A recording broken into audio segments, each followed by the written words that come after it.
What's going on, everybody? Welcome back to the channel. It's been a long time since I posted any videos, and today I want to post a review video. I don't do very many of these, but for Christmas I got myself a Heimdallr watch, and normally I don't like to purchase things from China, but I really have wanted a Seiko dive watch for a long time, and didn't want to pay the price for one, the SKX that has been discontinued. They don't make them anymore. So I bought a tribute watch. I saw a lot of videos on these and thought that I would go ahead and give it a shot. It's $150. I don't have very many automatic watches, so I wanted to get one and get a tribute to the Seiko watch. So I'm going to do a little unboxing of it here. Obviously I've already sized this up and everything. But as you can see, it's a tribute watch to the Seiko. I'll go over the things that I like about it and the things that I don't like about it, and just kind of point some things out here. This does come with a sapphire crystal, which is awesome, and it's flat, and it aligns, flatly with the bezel. The bezel is a ceramic bezel, so those two things are, for a $150 watch, are pretty awesome that you get that type of quality with this watch. The dial markers on this watch are painted. They are not glued or applied. So that is something that's a little bit something I'm not used to. In most of my other watches, the markers are glued on and have some sort of chrome surround on them or something like that, where this is just painted on. But I will tell you that the Loom on this watch is incredible. I don't have any watch that even compares to the Loom on this particular watch. It has the day-date function, and I believe this watch is around 41 millimeters wide. It's certainly not one of my bigger watches, and that was one of the things that I'm a little disappointed in this watch.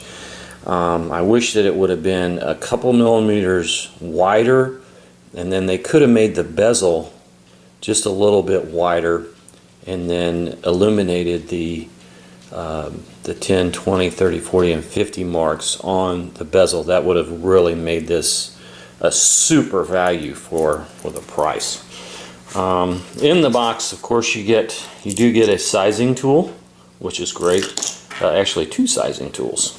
And this one has the pick side and the punch side, and then you also get a warranty card, which for a Chinese watch, I don't know, it's a nice little something to put in there to make you feel like you're getting a quality watch. I don't know. Well, time will tell whether this one is or isn't, and I've already taken a couple links out. And then you have the Heimdallr tags that came with the watch as well. So the bezel on this, of course, as being a dive watch, you can rotate the bezel, unidirectional bezel, and it does align well. The clicks, again, if you can watch other reviews, does sound a little chintzy.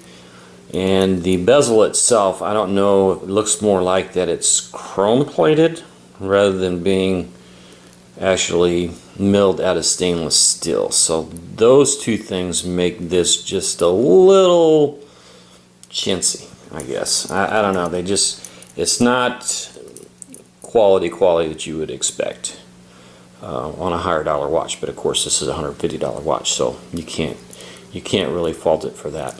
I chose to get the Jubilee Band on it, and I'll have to tell you, I love it. It has enough side-to-side movement on it where it can really conform to your wrist if you bend your wrist, and it looks great with the polished chrome in the middle and the satin on the outsides.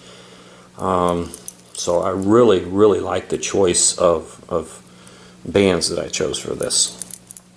The clasp on it has some really sharp edges to it. Now it does close up real tight, no problems there. Very secure, it's not coming loose or anything, but all of the edges on this clasp are pretty sharp. So that is definitely an indicator that there wasn't a lot of time taken to really polish those down and make them all smooth. And then of course it has the little Heimdallr logo on the band here, on the clasp, and it's just scribbled in there. It's you can feel it pretty well. The back of the watch, again, in my opinion, is kind of cheaply done. They didn't spend a lot of time really making a large logo or anything that really stands out. It's all just kind of burned into the back with something there, etched, I guess, into the back of it. So far it's kept good time. Hasn't really lost or gained much time on it at all. I only had it about a month though, so but it wears, I feel, again, I'm used to a little bit larger watches, it wears a little smaller on the wrist. The orange is a sunburst orange, which I was not expecting, because the Seiko, the original Seikos, and a lot of your dive watches have just a solid color of orange on the watch face, and I really don't like the sunburst orange because it's not as bright, and the color is not the bright orange that I'm used to seeing on dive watches. So it's a little reddish orange, I guess you could say, when the light hits it right. So I'm not really too keen on this sunburst orange on the dial. It doesn't look bad, but just not what I was hoping for. More of a, I would like it be more like the Seiko orange, where it's more of just a solid color orange.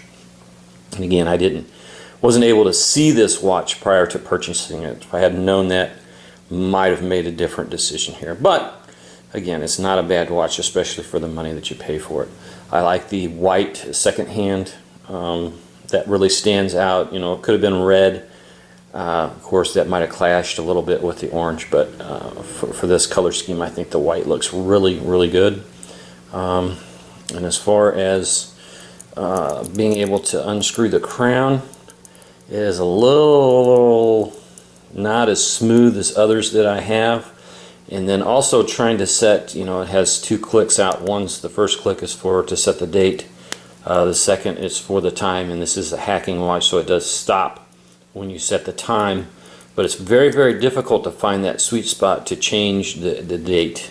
You have to really kind of mess with it a little bit to get it to engage the date and day wheels. And then again, like I say, when you screw this in, it's not a real smooth operation. You can feel that the